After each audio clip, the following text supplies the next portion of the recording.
Like and subscribe right away, or this tarantula will crawl on your face when you're sleeping. So, let's get started. The socio-economic indicators of sub-Saharan Africa have highlighted that the continent is lagging in development. Media reports are increasingly focusing on a new and positive narrative, which is Africa Rising. The leading economies such as China and India are making efforts to have influence over the natural resources of Africa. In the present globalized world, this thirst has emerged with new trends that run along with manipulating Africa. A renowned newspaper, The Economist, who showed Africa as a hopeless continent in the beginning of the 21st century, has changed its cover with Africa Rises. So, as the economy of African countries continues to grow, who is benefiting the most? Well, this is what we are about to discuss in this video. You see, GDP is often used to measure growth, but it does not indicate the lifestyle of citizens and position of the global economic structure of Africa.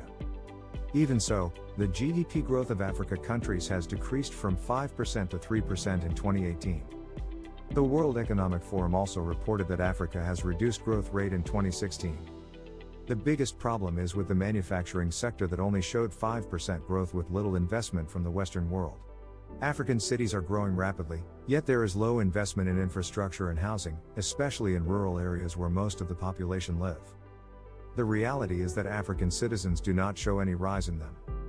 For example, Nigeria is exporting crude oil, yet fuel prices are the biggest economic stress that ruined small businesses and affected the lives of many.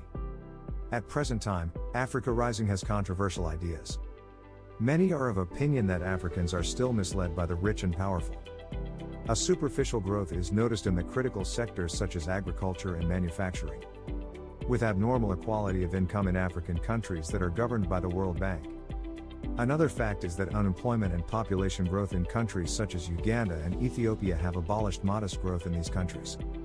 Ethiopia is now conscious about their growing potentials and using political associations for business growth under the supervision of Abiy Ahmed.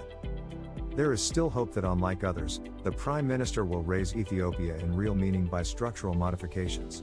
African countries like Uganda and Rwanda have made progress, but not in the right regions where most citizens are working. There is a need to have transformative growth into the most suitable sectors. The lack of right policies has caused economic instability and pricing problems. When economies decline globally, Africa's growth per capita undergoes a rapid fall. Social heterogeneity and political rationale favor the rich and powerful, while bad economic policies against agriculture affect growth rate and livelihood of many citizens. It is believed that in 2025, a quarter of young people in this world will be from Africa. Africa has played an economic role in minor sectors, but that was not fruitful for its citizens with lowest income.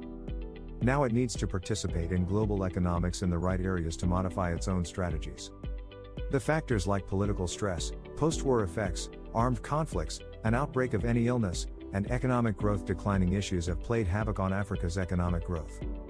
The manipulation of rulers to rule for life has put a significant threat to the stability of the African economy. There is a need to bring reforms in the growth strategy of African countries under the supervision of its young workers. So that was today's video, guys. Do let us know in the comments how you liked it. Also, subscribe to our channel for more exciting and intriguing content in the future.